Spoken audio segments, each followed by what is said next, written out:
A sobredotação não foi explorada na sociedade durante muito tempo e, ainda hoje em dia, é um assunto de grande controvérsia e que precisa de ser divulgado.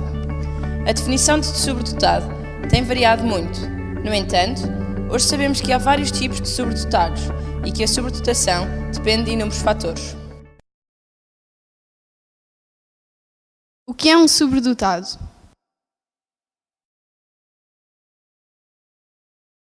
É difícil fazer uma correta generalização porque cada um é uma pessoa, logo diferente dos outros. No entanto, há algumas teorias sobre a definição de sobredotado. A mais aceita hoje em dia é a teoria dos 3 anéis de Rhazuli, que apareceu em 1978. Segundo esta teoria, a sobredotação é a interseção entre 3 características: inteligência, motivação intrínseca e criatividade.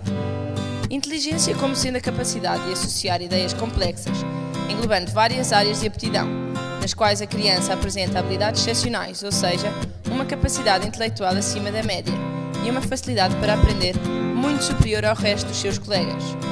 A motivação intrínseca refere-se ao interesse e dedicação que estes alunos manifestam nas várias tarefas instrutivas, incluindo uma grande curiosidade multitemática. A criatividade é a capacidade de elaborar produtos originais e de apresentar um pensamento flexível durante o processo, ou seja, uma capacidade inventiva muito superior à média, com alto nível de criatividade, como a posse de um pensamento divergente que favorece a busca de soluções e alternativas originais para um problema.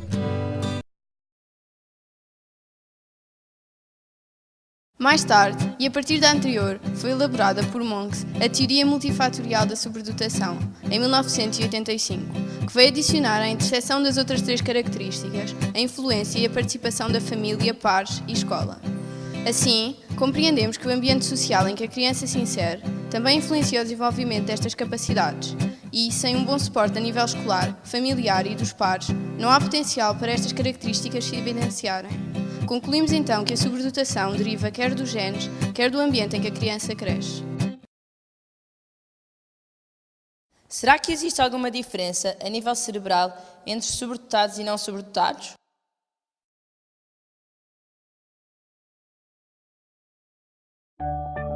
Até agora, não foi possível encontrar qualquer tipo de diferença entre um cérebro de um sobredotado e de uma criança mediana através da imagiologia.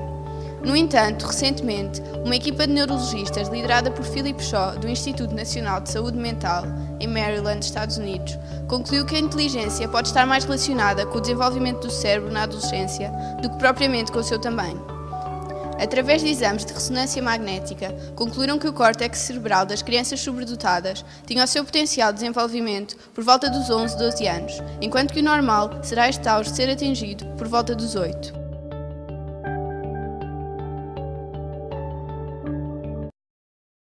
Como se revela então a sobredotação em termos de características observáveis?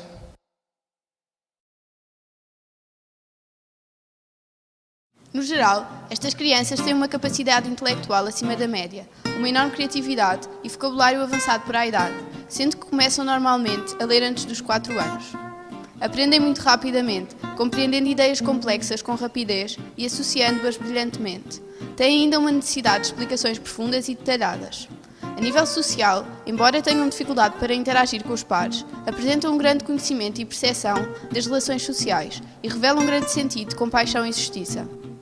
São muito perfeccionistas, concentradas e empenhadas nos seus âmbitos de interesse, focando-se nos pormenores demoradamente.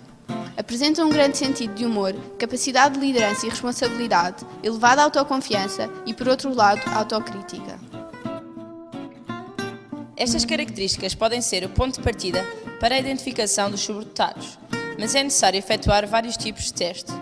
São-lhes aplicados testes de inteligência, como as matrizes de Raven e os WISC, testes de criatividade e testes do domínio motor. Por outro lado, é elaborado um perfil psicológico da criança e são requisitadas informações e trabalhos à escola. Há também uma elaboração do ambiente familiar envolvente. Deste modo, tenta-se englobar todas as vertentes anteriormente referidas e criar um perfil com o maior detalhe possível que permita tirar conclusões. Por que não utilizar apenas os tão conhecidos testes de QI para esta identificação? Anteriormente, eram utilizados testes QI para identificar a totalidade do potencial de cada indivíduo e era considerado sobredotado quem pertencesse aos 2% da população com resultados mais elevados. No entanto, esta visão modificou-se, porque eles apenas avaliam algumas aptidões. Habilidade linguística, raciocínio lógico-matemático, pensamento analítico, capacidade de abstração teórica, aptidão escolar e pensamento académico, erudição e escolaridade. Os testes de QI não conseguem avaliar intuição e bom senso, criatividade e originalidade, liderança e sociabilidade, aptidão artística, aptidão motora, moral e ética, motivação e persistência, aptidão emocional e concentração. Portanto, os testes de QI são muito incompletos e apenas avaliam uma parte específica das capacidades humanas. Além disso, o desempenho é muito afetado pelos aspectos socioculturais da pessoa em questão, o que torna muito pouco fiáveis os resultados. Há ainda que ter presente a ideia de que muitos dos sobredotados têm um pensamento essencialmente criativo e estes exercícios obrigam a um raciocínio pré-determinado, o que faz com que possam ter resultados muito baixos nestes testes. A maior utilidade desta identificação não é, contudo, a iminência do rótulo de sobredotado, mas sim um ponto de partida para ajudar a criança a desenvolver todo o seu potencial e superar os problemas que enfrenta. Apesar de apresentarem uma habilidade excepcional e muito acima da média em uma ou mais áreas, isto não acontece em todas as vertentes da pessoa. Os sobredotados têm dificuldade na adaptação ao mundo social e sentem-se muitas vezes incompreendidos, porque os outros não partilham os seus interesses ou simplesmente não têm capacidade para perceber as suas ideias complexas. O seu conhecimento superior ao normal traz também uma certa ansiedade proveniente das tendências perfeccionistas, que levam à sua insatisfação constante. Para além disso, a sua visão e sensibilidade aos sentimentos dos outros é diferente do comum. Tudo isto causa neles um forte sentimento de solidão, de isolamento e indiferença. Deste modo, é fácil entender que estas crianças necessitam de apoio para desenvolver as suas áreas mais fracas, no sentido de se desenvolverem equilibradamente. Se não forem ajudados, os sobredotados acabam por sentir frustração e muitas vezes deixam de usar todo o seu potencial porque se conformam com a sociedade que os rodeia. Por exemplo, de que serve uma pessoa ter ideias brilhantes e soluções inovadoras se não as souber partilhar e dar a conhecer da melhor forma? Estas precisam de se relacionar com pessoas que têm as mesmas ideias e expectativas para um melhor aproveitamento e, consequentemente, um futuro com muito mais sucesso. Devido ao facto de estas pessoas terem características especiais, requerem uma atenção igualmente especial por parte dos que os rodeiam. É necessário ter mais tempo para que todas as dúvidas e inquietações sejam esclarecidas, e espaço para que estes possam expandir a sua criatividade e originalidade, criando oportunidades para atingirem o seu potencial.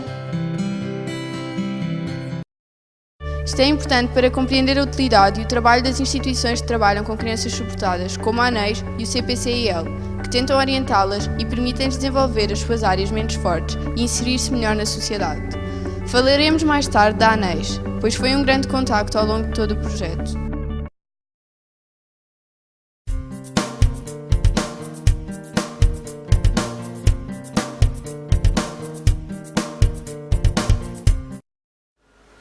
As crianças sobredotadas são, tal como todas as outras, muito difíceis de caracterizar e muito difíceis de generalizar, porque têm características pessoais completamente diferentes, vêm de meios completamente diferentes, compreendem ideias complexas com rapidez e muitas vezes, ao descobrirem que o colega lá também compreende rapidamente uma ideia, formam uma amizade, certo?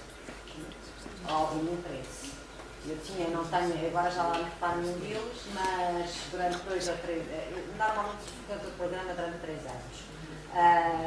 E durante 2 ou 3 anos tive 2 que passavam os intervalos inteiros e quando chegavam e antes de se irem embora, e os pais também conseguiam arrancar, a planificar toda a parte de engenharia e arquitetura da casa que iriam construir quando fossem adultos na rua. Aprendem mais rapidamente que os colegas. Aliás, há um autor australiano que diz que eles precisam de 3 vezes menos repetições que os colegas. Agora vem aqui a seca de estar nas aulas. professor repete 3 vezes, e eles à primeira já ouviram, já sabem aquilo, e depois, quando repete a segunda vez, já estão longos e já estão... Eles ouvem aquilo que o professor está a explicar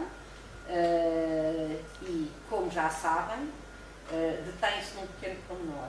Não na estrutura global, que já conhecem a estrutura global, mas há um pequeno pormenor que eles imaginam que não sabiam. Não é?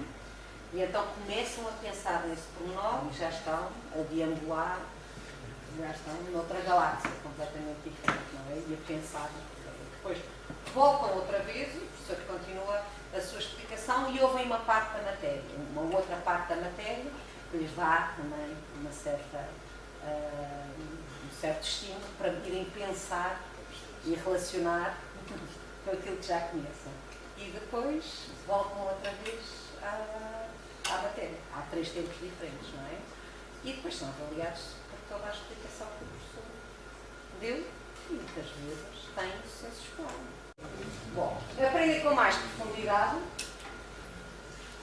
e, contrariamente, apesar de precisarem de menos repetições, precisam de muito tempo. Aliás, às vezes é esgotante o estar a explicar-nos alguma coisa, porque é sempre porquê. Por isso, eles relacionam ideias múltiplas e vão buscar imagens e ideias a sítios onde nós não conseguimos, muitas vezes, são inesperados e surpreendentes. Fazem generalizações sobre conceitos aparentemente desconexos, são interesses muito diferentes dos outros e fazem perguntas provocadoras. E aí alguns professores não estão preparados para as perguntas provocadoras, outros estão muito preparados e sabem até aproveitá-los. Após esta breve explicação, estamos em condições para desfazer alguns mitos mais comuns na sociedade. Os programas para sobredotados impedem o desenvolvimento normal destas crianças e mais não pretendem que criar elites.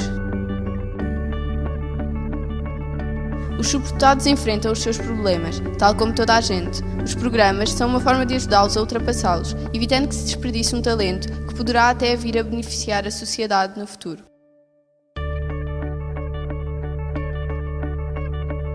Um sobredotado é só uma pessoa com QI acima da média. Como vimos, ser sobredotado é a interseção de vários aspectos. Um simples teste de QI não pode avaliá-los corretamente. Há que ter em conta a capacidade criativa da criança, bem como o seu perfil psicológico e áreas cognitivas, que não estão no âmbito dos testes de QI. A sobredotação é uma questão de treino constante.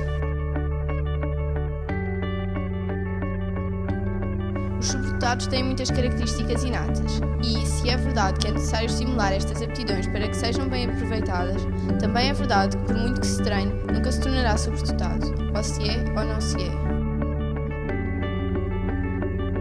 As crianças sobredotadas são fruto de pais ambiciosos e hiperestimuladores. Embora os pais sejam um pilar importante no desenvolvimento das crianças, não são eles que determinam o facto de ela ser ou não ser sobredotada. O que podem fazer é facilitar ou dificultar o desenvolvimento do potencial. Os alunos sobredotados são mais ajustados, mais populares e mais felizes que os alunos médios.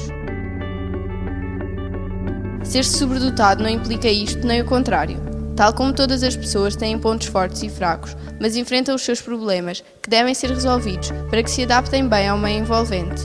É importante salientar que os sobredotados são crianças como todas as outras, não sendo esta a sua única característica. As crianças sobredotadas têm recursos intelectuais que permitem o seu completo desenvolvimento por si mesmas. Nenhuma criança se consegue desenvolver por si mesma e os sobredotados, se não forem estimulados, acabam por se conformar com a norma da sociedade.